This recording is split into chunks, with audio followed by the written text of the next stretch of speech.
Narito ang resulta ng mga ikinasang anti-illegal drug operations sa iba't ibang bahagi ng bansa sa loob ng 3 araw. Si Deo de Guzman sa sentro ng balita.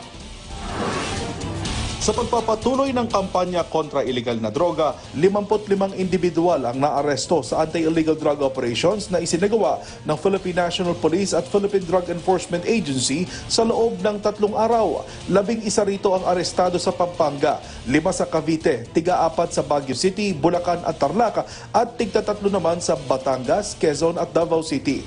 2 naman ang kalaboso sa Rizal, Masbate, Leyte at Zamboanga City.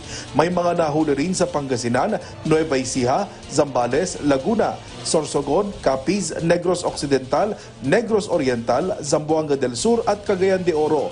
Aabot sa mahigit 1.2 million pesos ang halaga ng hinihinalang illegal na droga ang nakuha sa mga sospek. Deo de Guzman para sa Bayan.